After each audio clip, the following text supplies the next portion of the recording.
오늘은 예레미야 7장을 보겠는데요. 위선적인 예배에 대한 질책이라는 제목으로 함께 살펴보도록 하겠습니다. 하나님께서는 우리가 온전한 예배를 드리기를 원합니다. 하나님께 온전한 예배를 드리기를 원합니다. 하나님 앞에 예배 드리러 나올 때 그 마음이 정결하기를 바라십니다. 그래서 예배는 뭘까요? 예배는 우리를 회복하는 겁니다. 하나님 앞에 예배를 한다는 것은 우리 자신이 하나님께서 처음에 만들어 놨던 그 모습, 하나님이 원하시는 모습대로 서 있지 못하고 망가져 있는데 그것을 다시 회복하는 겁니다. 하나님께서 우리 가운데 임재해 주심으로써 또 말씀으로 우리의 심령을 소생시켜 주심으로 인해서 그것이 가능한 겁니다. 그런데 이 모든 것들은 회복시키는 것은 형식으로 회복되어지는 것이 아니에요. 우리 중심으로 회복되죠. 중심이 하나님을 향해 있지 않으면 중심이 회복되지 않죠. 회복은 우리 마음이 회복되는 건데, 근데 하나님 앞에 나와 예배 드릴 때 우리가 중심으로 드리지 않는다 그러면 회복이 이루어지지 않겠죠.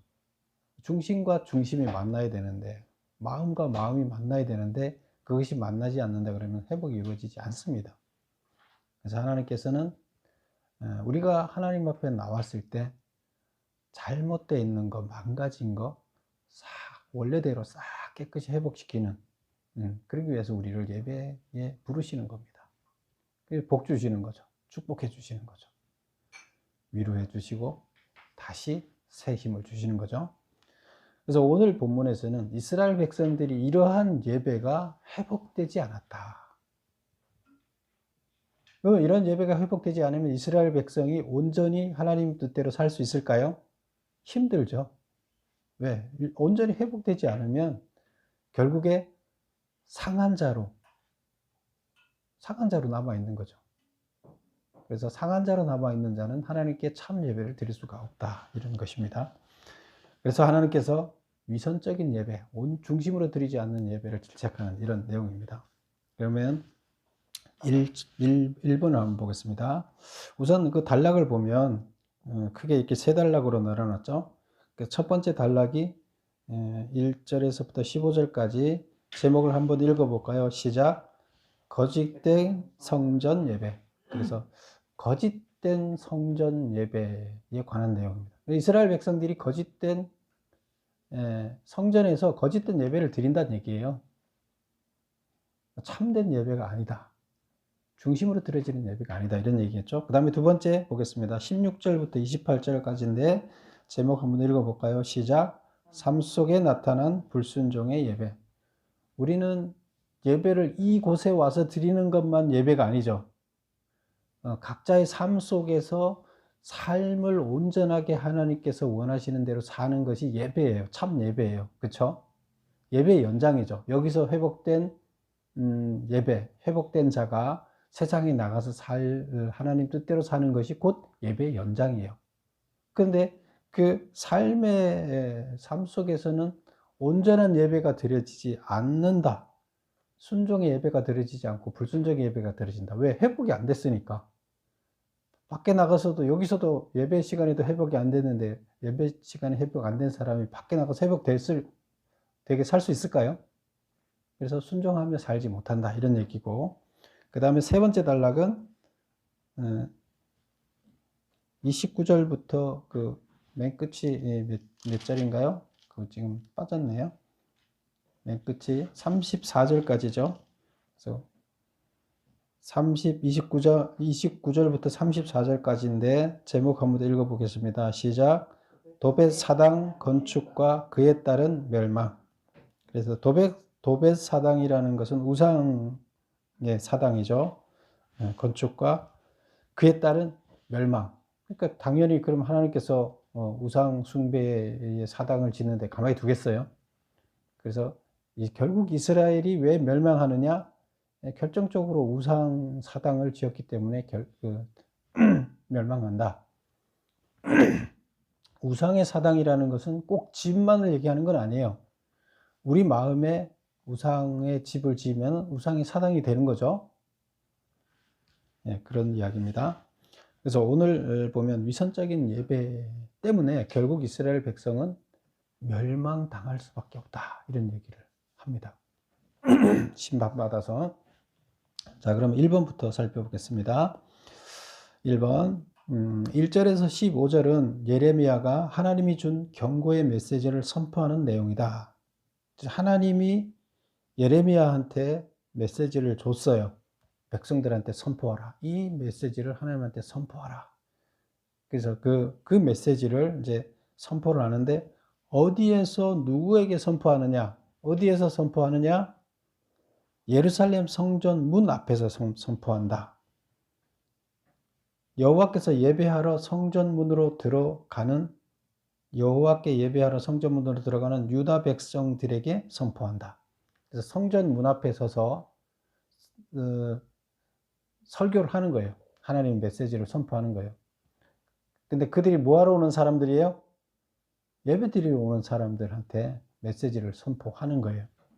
그래서 그것이 15절까지 나오는 이야기인데, 두 번째 문제 보겠습니다. 그래서 이것을 성문 설교, 성전 문에서 한 설교라 그래서 성문 설교, 예배하러 오는 사람들이 예배 들어가기 전에 입구에서 설교를 하는 거예요. 두 번째, 너희 길과 행위를 바르게 하라. 이것이 여호와의 성전이라 하는 거짓말을 믿지 말라는 무슨 뜻인가? 우리 3절 한번 볼까요? 만군의 여호와 이스라엘의 하나님께서 이와 같이 말씀하시되 너희 길과 행위를 바르게 하라. 그리하면 내가 너희로 이곳에 살게 하리라. 이곳에 살게 하리라는 이곳이 어딜까요? 예루살렘 성이죠. 예루살렘, 이스라엘 백성이 살고 있는 예루살렘에, 이스라엘 땅에 그대로 살게 하겠다. 어떻게 하면?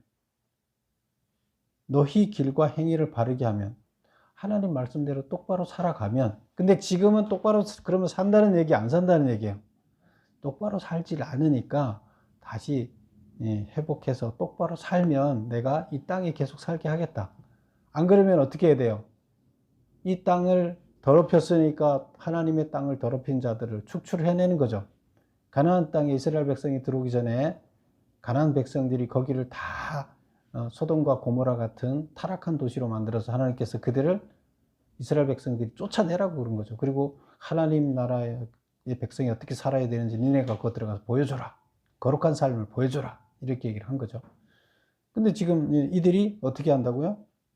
이들이 똑바로 살지 못하니까 너 쫓아내겠다. 그런데 다시 똑바로 살면 내가 계속 살게 해주겠다. 이 얘기죠. 그러면서 4절 보면 너희는 이것이 여호와의 성전이라, 이 말을 3번 반복합니다. 여호와의 성전이라, 여호와의 성전이라 하는 거짓말을 믿지 말라. 이것이 여호와의 성전이다는 것이 거짓말이라는 거예요. 이것이 어디예요? 예루살렘에 있는 성전 있잖아요. 지금 성전으로 들어가는 백성들한테 얘기하잖아요. 예루살렘에 있는 하나님의 성전을 얘기해요. 그러니까 이것이 하나님의 성전이 여호와의 성전이라, 하나님이 계시는 집이다. 여기가 하나님이 계시는 집이다. 여기가 하나님이 계시는 집이다. 3번을 반복하는데, 이것은 거짓말이라는 거예요. 그러니까 그 거짓말을 믿지 말라는 거예요. 뭔 말이에요, 도대체? 자, 메모를 보겠습니다. 이제까지 살아오던 그 더러운 생활을 깨끗이 청산하고 변화된 생활을 하라. 이것이 무슨 해석이에요? 너희 길과 행위를 바르게 하라. 그 말을 이렇게 해석을 했죠. 그래서 잘못된 생활을 청산하고 변화된 삶을 살아라. 그 다음에 다음 메모를 보면 변화된 삶을 살지 않으면서 성전에 하나님이 거하기 때문에 성전이 이 땅에 존재하고 성전의 제사 의식에 참여하는 것만으로 하나님이 지켜주신다는 거짓 믿음으로 자신을 속이지 말라. 그러니까 삶은 개판으로 살면서 하나님 뜻과 전혀 상관없게 살면서 내가 와서 예배만 잘 드리면, 이 성전이 하나님 계시니까 내가 들어와서 예배만 잘 하면 내 중심이 어떻게 돼 있든 내가 어떻게 삶을 살든 하나님께서 나를 복주시고 축복해주고 회복시켜 주실 것이다. 이런 생각을 하는 것은 진짜예요, 아니에요? 거짓말인 거죠. 그러니까 너가 스스로 그렇게 생각하고 그것을 진짜라고 생각하는데 그건 거짓말이다. 그 거짓말로 너가 너 스스로를 속이고 있다는 거예요. 너 스스로를 속이는데 거기 속지 말라는 거예요. 너가 너 자신을 속이는데 속이면 안 된다. 다시 말하면 뭐예요? 온전한 삶을 살지 않으면서 하나님 앞에 예배를 드리는 것은 아무 의미가 없다. 이 얘기를 하는 거예요. 하나님 그 예배 안 받으신다는 얘기예요. 회복 안 된다는 얘기예요. 결국에 온전한 삶을 바탕으로 해서 그 삶을 가지고 여호와 앞에 나왔을 때 하나님께서는 그 예배를 받으시고 복 주신다는 거예요. 3번 보겠습니다. 유다가 멸망에서 벗어나며 택함 받은 백성으로서의 축복을 받을 수 있는 네 가지 조건은 뭔가? 지금 이제 이스라엘 백성들한테 심판을 선포했죠. 너희들은 망한다. 한 명을 찾았는데 한 명을 못 찾았죠. 처음에 이스라엘을 지금 멸망해야 되는데 예레미야를 보내서 한 명만 찾으면, 의인 한 명만 찾으면 내가 이스라엘 멸망 안 시킬게. 찾았어요? 못 찾았죠. 그 다음에 또 뭘 했어요? 너가 한 명만 회개시키면 내가 이스라엘 멸망 안 시킬게. 근데 회개시키려고 말씀을 선포를 열심히 했어요. 회개했어요? 한 명 회개 한 명 시켰어요? 못 시켰어요. 그래서 하나님 앞에 가서 못하겠습니다 하니까 하나님이 알았어. 그럼 할 수 없지 뭐 멸망시켜야지. 그렇게 얘기를 했죠. 지난주에 봤죠. 그래서 처음에 찾아봐라. 의인을 못 찾았어요. 그러면 회개시켜봐라. 회개도 안 됐어요. 이제 방법이 없어요. 멸망이 이제 멸망되는 거예요. 그런데 지금 여기서 다시 한번 또 얘기를 하죠. 그런데 멸망되지 않는 방법을 또 제시를 합니다. 유다가 멸망해서 벗어날 수 있는 것. 5절부터 한번 볼까요? 너희가 만일 길과 행위를 참으로 바르게 하여 이웃들 사이에 정의를 행하며, 이웃들 사이에 정의를 행하라. 네 가지를 제시하는데 처음에 뭐예요? 이웃들에게 정의를 행하라. 이웃한테 정의를 행하라는 게 뭐예요? 이웃하고 사이에서 관계에서 이웃들한테 사기치거나 이웃 것을 뺏거나 하지 말고 의롭게 대해라는 거예요. 그의 것들은 그에 주고 그의 것을 내가 뺏으려고 하지 말고, 그래서 의를 행하라. 두 번째는 뭐예요? 이방과 고아와 가부를 압제하지 아니하며, 약자를 어떻게 하라? 약자의 것을 뺏으려고 하지 말고 약자가 행복하게 살 수 있도록 도와주라 이 얘기예요.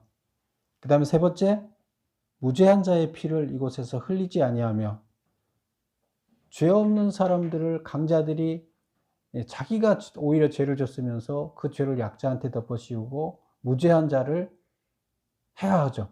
그 사람들 얼마나 억울해요. 이게 하나님 나라의 법이에요? 아니잖아요.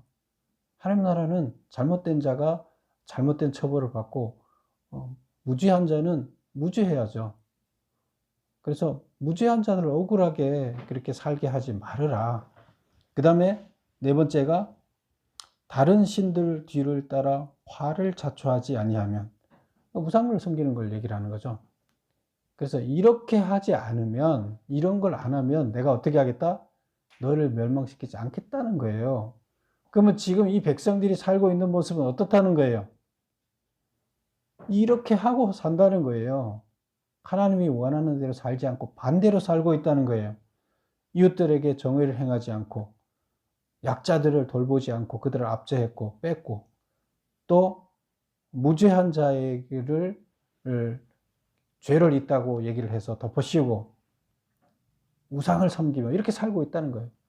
자기 욕심을 챙기기 위해서 이렇게 살고 있다. 그래서 어쩔 수 없다. 이건 이 죄인들을 이 거룩한 땅에 살게 할 수가 없다. 이제 이 얘기예요. 자, 그 다음 보겠습니다. 그럼 메모를 한번 다시 읽어볼게요. 3번에 이웃들 사이에 정의를 행하며 이방인과 고아와 과부를 압제하지 아니하며 무죄한 자의 피를 흘리지 아니하며 다른 신들 뒤를 따라 화를 자초하지 아니하면, 그러면 내가 멸망 안 시키고 회복시켜 주겠다 이거예요. 여기 살게 해주겠다 그 얘기입니다. 그 다음 4번 보겠습니다. 유다 백성들은 하나님께 예배를 드리는 자신들에 대하여 어떤 평가를 하였는가? 하나님은 이에 대하여 어떤 평가를 하였는가? 하나님은 어떤 경고를 했는가? 무슨 말이에요?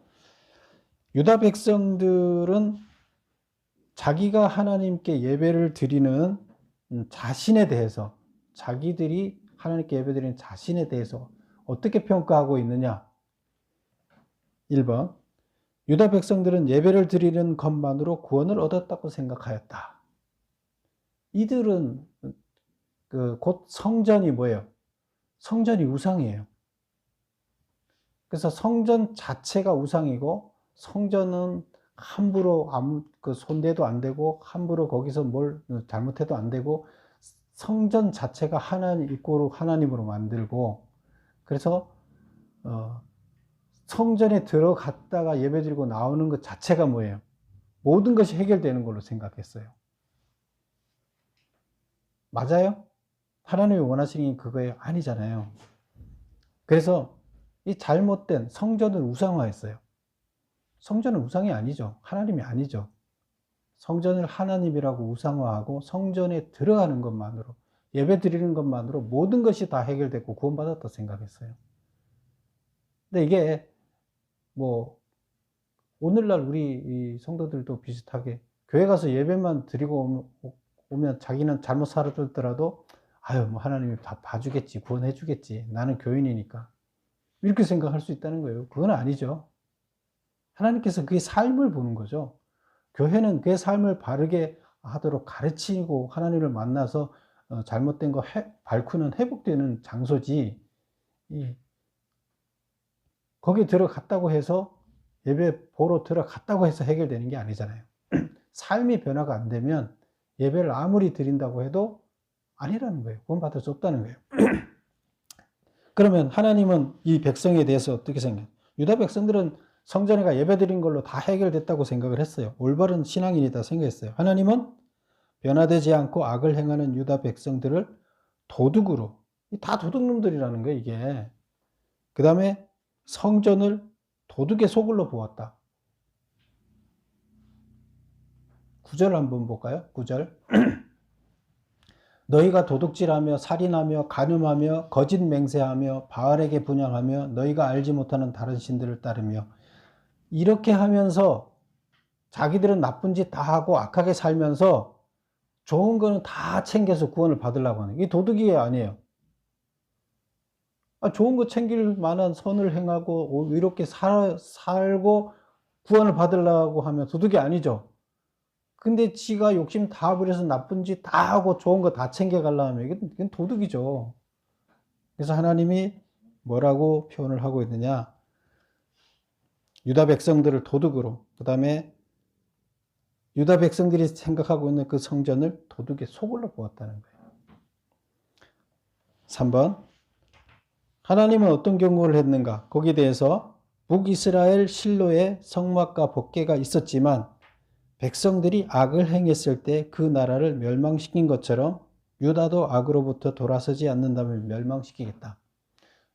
원래 이스라엘 백성들이 이때 당시에 나중에는 그 성전이 예루살렘에 지어졌잖아요.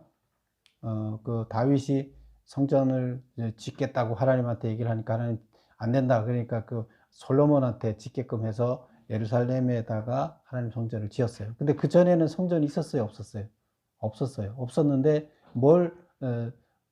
성전이 없을 때는 성막에서 예배를 드렸죠. 텐트를 쳐놓고 거기서 예배를 드렸죠. 근데 법궤도 거기 갖다 놓고 했는데, 블레셋하고 전쟁하다가 법궤도 잃어버렸잖아요. 법궤도 막 다른 데 가버리고 그랬잖아요. 그런데 이스라엘 백성들은 그 법궤와 성막 자체에 하나님이 있다고 생각을 했었잖아요. 그래서 여기서 보면 그 법궤와 성막이 어디에 있었냐면 북이스라엘 땅이었던 실로에 있었어요. 근데 북이스라엘이 망했어요, 안 망했어요? 그 법궤가 있으면, 거기 성막이 있으면 망해야 돼요, 안 망해야 돼요? 하나님의 성전이 있으니까 안 망해야 되죠. 이스라엘 백성들의 생각에 따르면 하나님이 계시는데 망할 수 있어요? 안 망해요. 자기가 하나님 성전에 들어가면 자기는 구원받아요. 이게 이제 성전 우상화라 그랬죠. 이런 생각을 갖고 있었다는 거예요. 그런데 거기 망했어요. 그러면 그들이 사고하고 있는 게 잘못됐다는 걸 보여주는 거죠. 그래서 너희들이 하나님의 성전이 있다고 그래서 악을 행하면 멸망 안 하는 게 아니다. 북이스라엘 봐라. 실로 망했지 않느냐. 성막이 있었는데 망했지 않느냐. 너희들 여기 성전 지었다고 그래서 성전이 있다고 그래서 안 망하는 거 아니다. 망한다는 얘기예요. 그 얘기를 하는 겁니다. 그래서 성전만 있으면 모든 것이 해결되고 하나님이 다 지켜줄 거라 생각하는 이런 잘못된 신앙이다. 삶이 없으면 아무 의미가 없다는 거예요. 성전은 하나님께서 왜 그 성막을 만드셨어요? 교육용 교보제를 쓰기 위해서 만들었어요. 하나님께서는 예루살렘 성의 성전을 크게 짓기를 바랐어요? 안 바랐어요? 안 바랐어요.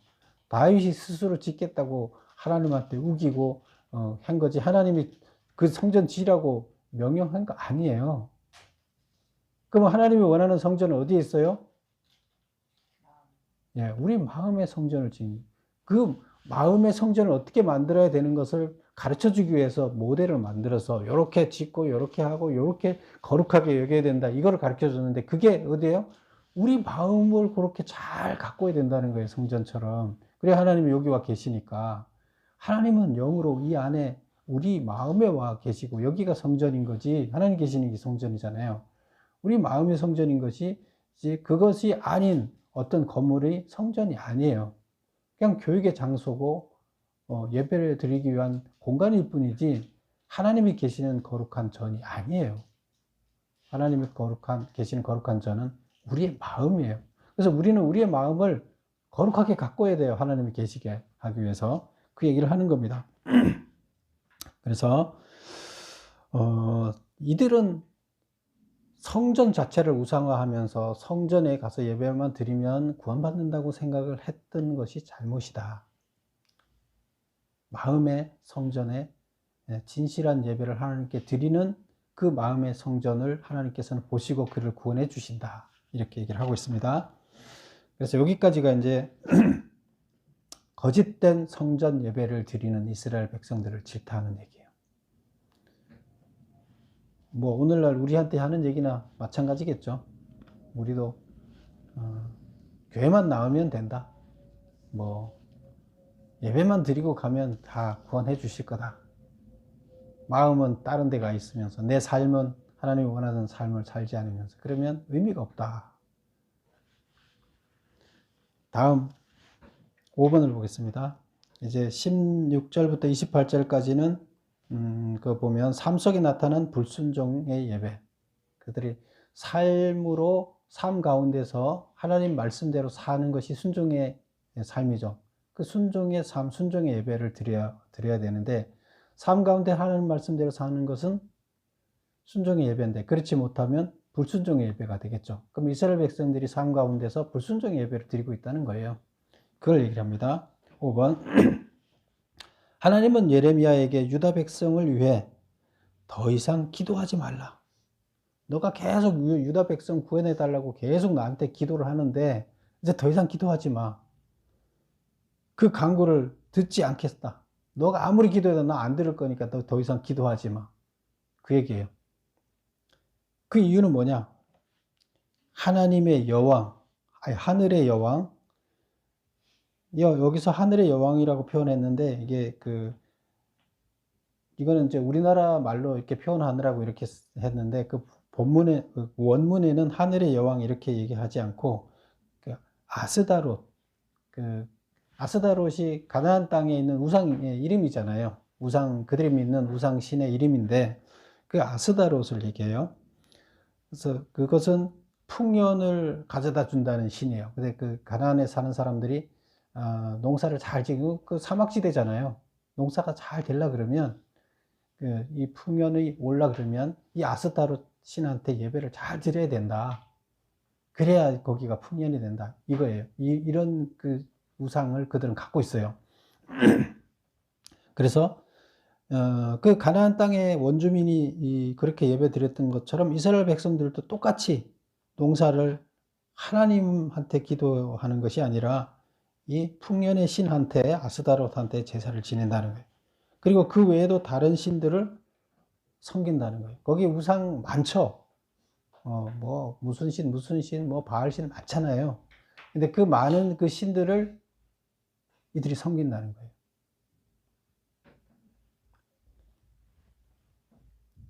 그래서 이스라엘 백성들을 위해서 나한테 더 기도하지 말라고 한 이유는, 아니 나를 섬겨야지 내가 얘기를 들어줄 거 아니냐. 그들은 다른 신을 섬기는데 나한테 기도한다고 내가 그걸 들어주겠냐. 그렇잖아요. 내 말대로 살지도 않는데 우상을 섬기는데, 우상은 뭐예요? 아무것도 아니잖아요. 중심으로 하나님과 교감이 돼야 하나님의 영이 그 안에 들어가야, 그래야 도와줄 수 있잖아요. 하나님 어떻게 도와줘요? 하나님의 영이 그 안에 들어갈 수 없는데 어떻게 도와줘요? 물론 하나님이 강압적으로 들어가서 할 수는 있겠죠. 근데 그거는 마귀의 방식이에요. 하나님은 그런 방식으로 절대로 사용하지 않아요. 문을 열어주지 않는데 강제로 문을 부수고 들어가는 하나님이 아니라 그랬죠. 우리 마음의 문에 강제로 부수고 마음에 들어오시는 분이 아니에요. 우리 마음의 문을 열었을 때만 들어와요.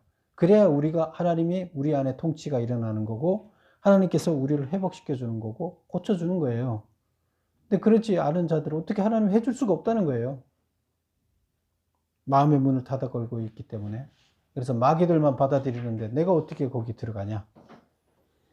그래서 나한테 기도하지 마라. 나는 그들 구원해 줄 수가 없다. 6번.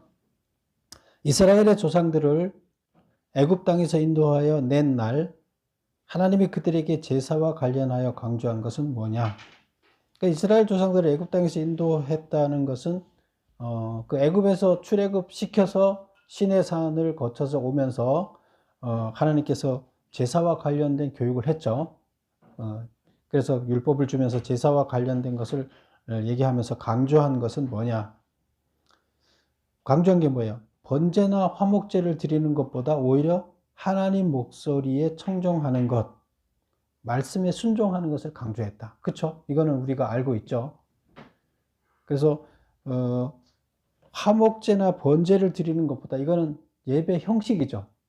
예배 형식적인 규례를 잘 지켜야 된다고 생각을 했죠. 그런데 중심이 없는 규례만 지키면 어떻게 돼요? 마음은 다른 데 가 있으면서 우상을 섬기면서 또 교회 와서, 성전에 와서 예배는 하나님이 만들어준 절차대로 잘 지켜요. 그러면 구원받을 수 있을까요? 하나님 축복해 줄까요? 그 얘기예요. 삶은 하나님 방식대로 살지 않고 우상의 규율에 따라 살면서 또 하나님이 주는 복도 받겠다고 교회 와서는 레위기에서 얘기하는 그 예배 절차를 각듯이 잘 지킨다는 얘기. 이건 아니라고 얘기를 하는 거예요. 그래서 번제나 화목제를 드리는 것보다 오히려 하나님 목소리에 청종하는 것, 하나님 말씀대로 살아내는 것, 그리고 예배를 하나님 규율에 따라서 드리는 걸 얘기를 하는 거지, 그렇지 않고 하나님 뜻대로 안 살면서 예배 드리는 것을 하나님께서 원치 않는다. 이걸 강조했다는 거예요. 계속. 그러면 이게 무슨 말이냐? 이 말은 제사보다 순종이 낫다. 즉 의식적인 예배보다 삶에서 말씀을 실천하는 것이 더 중요하다는 뜻이다. 그래서 말씀을 실천하는 삶이 중요하다. 그거 안 하고 예배만 드린 이스라엘 백성을 질타하는 얘기죠. 그래서 여기까지 얘기를 보면 삶 속에서 나타난 불순종, 말씀대로 하나님 보시기에 하나도 살지 않아요. 하나님을 마음속에 모시지도 않아요. 그 하나님 모실 수 있게 성전에 거룩하게 만들어 놓지도 않고 문도 열지 않아요. 그리고 축복은 다 달래요. 강도예요. 뭐예요? 도둑놈이죠. 그 다음에 이제 29절부터 34절까지 마지막에 있는 내용인데요. 여기는 도벳 사당, 그 도벳이라는 말을 우리가 들어본 적 있죠. 앞에서도. 도벳은 원래 그 화장장을 얘기한다고 했어. 뭘 불태우는 것.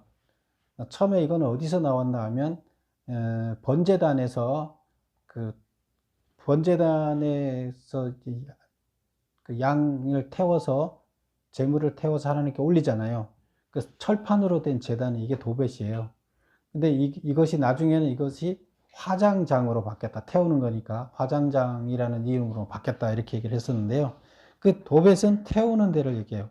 근데 여기서 도벳은 뭘 태웠나 하면 사람을 제물로 드리는 것을, 원래 하나님께서 양을 잡아 드려야 되는데 사람을, 자기 자식을 자기들이 믿는 신한테 인신 제사를 드리는 것으로 사용을 했어요.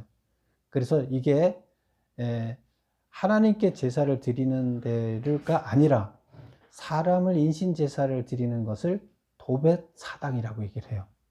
그래서 이들이 인신 제사를 드리는 사당을 지었다는 거예요. 우상 섬기기 위해서. 그러면 하나님께서 그거 금했어요, 안 금했어요? 금했죠. 절대로 그 짓 하지 말라 그랬죠. 근데 그 짓을 했다는 거예요.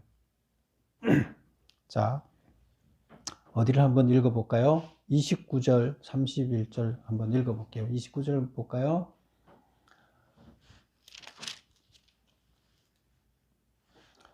너희의 머리털을 베어버리고 벗은 산 위에서 통곡할지어다. 여호와께서 그 노하신 바 이 세대를 끊어버리셨음이라.